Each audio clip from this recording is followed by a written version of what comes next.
नमस्कार। गपशप विनीत में आप सबका स्वागत है। आज मैं जेएनयू वाले प्रकरण पर आप सबसे बात करना चाह रहा हूँ। कुछ लोग हैं जो जेएनयू के कैंपस में या उनकी दीवारों पर ये लिख रहे हैं, ब्राह्मण बनिया भगाओ।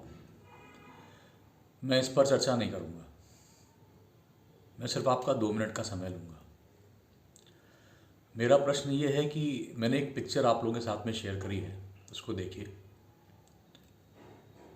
जिस प्रकार की वेशभूषा इसमें पहनी गई है, मेरा प्रश्न उसी से रिलेटेड है। आखिर मन की आज़ादी के नाम पर आप सब लोग क्या साबित करना चाह रहे हैं? ये स्त्रियों की वेशभूषा पहन करके, इस प्रकार से बिंदी लगा करके, क्या आप भारत की उस परंपरा का, उस सनातन संस्कृति का अपमान नहीं कर रहे हैं? और आखिर क्यों? इसकी आवश्यकता क्या है? आपका विरोध सरकार से है, करिए।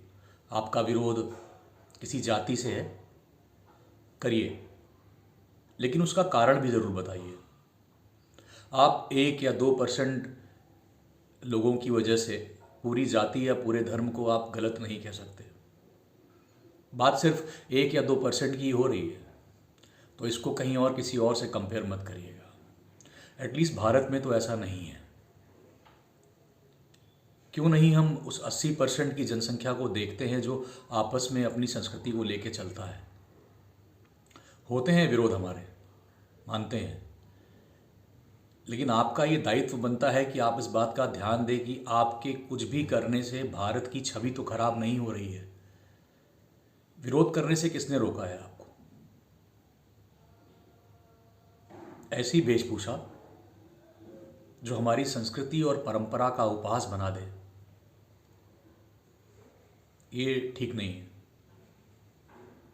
आपको इन सब चीज़ों पे ध्यान देने की आवश्यकता है। अगर इसी प्रकार से आप लोग उपहास बनाते रहेंगे तो किसी ना किसी दिन इसका खामियाजा आप लोगों को भुगतना पड़ेगा।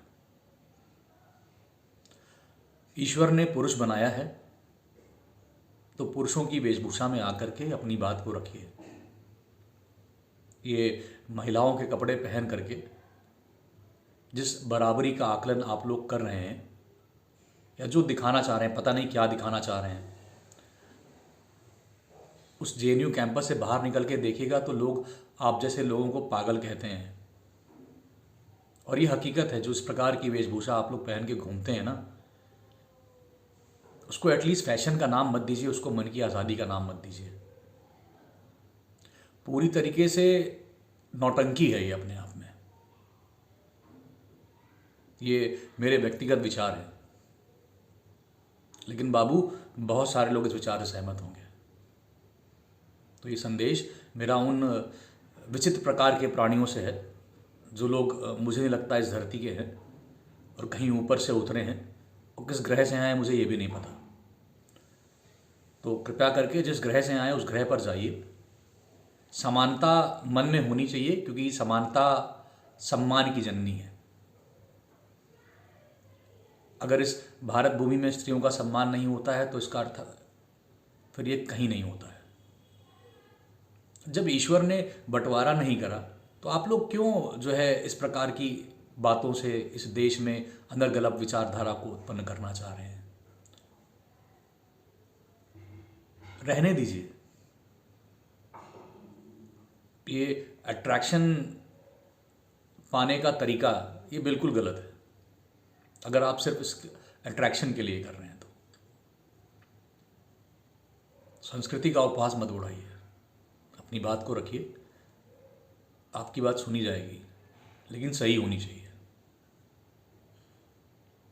ये साड़ियों में घूमना बंद करिए, क्योंकि एक समाज हमारा और भी है जिसको हम किन्नर समाज कहते हैं, और उसको बहुत सम्मान के साथ हमारे यहाँ पूजा जाता है।